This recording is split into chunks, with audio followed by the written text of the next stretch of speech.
ചെടികളോടുള്ള ഇഷ്ടം പോലെ തന്നെയാണ് പച്ചക്കറി വളർത്താനും ഫ്രൂട്ട്സ് പ്ലാന്റ്സ് വളർത്താനും എല്ലാം നല്ല ഇഷ്ടം തന്നെയാണ്. കൂടുതൽ സമയം ചെടികളുടെ കൂടെയാണ് ചിലവഴിക്കുന്നതെങ്കിലും എല്ലാം ഇതിനിടയ്ക്ക് കുറച്ച് സമയത്ത് ചെയ്തു വെക്കാറുണ്ട്. അങ്ങനെ ഇപ്രാവശ്യം എനിക്കൊരു കൂർക്ക കൃഷി ചെയ്യാനൊരാഗ്രഹം. കുറേ കാലമായി കൂർക്ക കൃഷി ചെയ്തിട്ട്. നമ്മുടെ അടുത്തുള്ള പറമ്പിൽ നിറയെ കല്ലുകളാണ്. അത് കാരണം അധികം മണ്ണൊന്നും കിട്ടില്ല. എന്നാലും ചെറിയ തോതിൽ എനിക്ക് പറ്റാവുന്ന പോലെ ഒരു തടവൊക്കെ എടുത്തിട്ടുണ്ട്. അങ്ങനെ കൂർക്ക ഒന്ന് നട്ട് വെച്ച് കൊടുക്കുകയാണ്.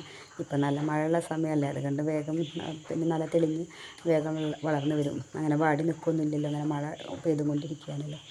അങ്ങനെ ഞാൻ കുറച്ച് സ്ഥലത്ത്, അധികമൊന്നുമില്ല, കുറച്ച് ഭാഗത്ത് തടെടുത്തിട്ട് വെച്ചിട്ടുണ്ടായിരുന്നു. തലേ ദിവസം തന്നെ തടെടുത്ത് വെച്ചു. നല്ല പ്രയാസമായിരുന്നു തടെടുക്കാൻ തന്നെ, കല്ലുകളല്ലേ, കൂടുതൽ മണ്ണൊന്നും കിട്ടില്ല. ഏകദേശം ഒപ്പിച്ചൊരു തടാക്കി മാറ്റിയിട്ടുണ്ട്.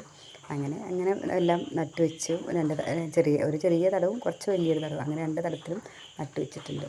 അപ്പോൾ ഇനി ഇതിലേക്ക് മണ്ണിടാനൊന്നും പറ്റുന്നില്ല, കാരണം നിറയെ കല്ലുകളാണ്. സൈഡ് ആ തടത്തിൽ തന്നെ നിറയെ കല്ലുകൾ മാറ്റിയിട്ടാണ് അത് അങ്ങനെ ഒരു തടം ഉണ്ടാക്കി വെച്ചിരിക്കുന്നത്. അപ്പോൾ ഇനി അതങ്ങനെ നിൽക്കട്ടെ. ഉണ്ടാവുന്ന എത്രത്തോളം ഉണ്ടാവുമെന്ന് നമുക്ക് നോക്കാം.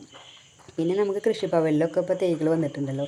അങ്ങനെ നല്ല മുളകും തൈ വാങ്ങിച്ച് കൊണ്ടുവന്നിട്ടുണ്ടായിരുന്നു. അപ്പം ഞാൻ പിന്നെ അവിടുത്തെ ആ തടത്തിലുള്ള ചെണ്ടുമല്ലി തൈയൊക്കെ എടുത്തിട്ട് പുറത്തേക്ക് വെച്ചു. എന്നിട്ട് ആ തടത്തിൽ മുളക് തൈ വയ്ക്കാമെന്നാണ് വിചാരിച്ചിരിക്കുന്നത്. പിന്നെ ചെണ്ടുമല്ലി തൈ ഞാൻ 10 വാങ്ങിച്ചു. എന്നിട്ട് കട്ട് ചെയ്ത് വെച്ചല്ലോ. അതൊക്കെ നല്ല റൂട്ടായി നല്ല ഹെൽത്തി പ്ലാന്റായി. ഇപ്പോൾ 10 പ്ലാന്റ് മേടിച്ചപ്പോൾ 20 പ്ലാന്റായി. ഇനിയും കട്ട് ചെയ്യാനുണ്ട്, പക്ഷേ എനിക്ക് നട്ട് വയ്ക്കാൻ സ്ഥലമില്ലാത്തതുകൊണ്ട് ഇനി അത് അങ്ങനെ വളർന്നോട്ടെ. പിന്നെ ഇപ്പോൾ ഓണാകുമ്പോഴേക്കും പൂക്കളുണ്ടാവണമെങ്കിൽ ഇനിയൊന്ന് കയറിയൊക്കെ വേണം. പ്രാവശ്യം ഒരു വളങ്ങളും ഇട്ട് കൊടുത്തിട്ടില്ല. അത് കാരണമാണ് ഇങ്ങനെ നിൽക്കുന്നത്. ഇനി വേഗം ചാണകപ്പൊടിയൊക്കെ ചേർത്ത് കൊടുക്കണം. അങ്ങനെ ഞാൻ ആ തടത്തിൽ മുളക് തൈ വയ്ക്കാമെന്ന് വിചാരിച്ചു. പിന്നെ കൃഷിഭവനിലെ തൈകൾക്കൊക്കെ അത്യാവശ്യം കായ്ഫലം ഉണ്ടാകുന്ന തൈകളാണ് പച്ചമുളക് തൈയൊക്കെ വാങ്ങിക്കുമ്പോൾ ഉണ്ടാവാറ്. അപ്പോൾ ഇനി അത് എന്തായാലും ഇപ്പോൾ ഏകദേശം ഒരു തടത്തിൽ ഫുള്ള് ഫ്രണ്ട് ഭാഗത്ത് തന്നെ കുറച്ച് മുളക് കൃഷി ചെയ്തിട്ടുണ്ട്. ഇനി അതിനോടൊപ്പം ഇതും കൂടെ നിൽക്കട്ടെ എന്ന് വിചാരിച്ചു. പിന്നെ നിങ്ങൾ സബ്സ്ക്രൈബ് ചെയ്യാതെയാണ് വീഡിയോ കാണുന്നതെങ്കിലും ഒന്ന് സബ്സ്ക്രൈബ് ചെയ്ത് വീഡിയോ കാണാൻ ശ്രമിക്കുക. Okay, thanks for watching.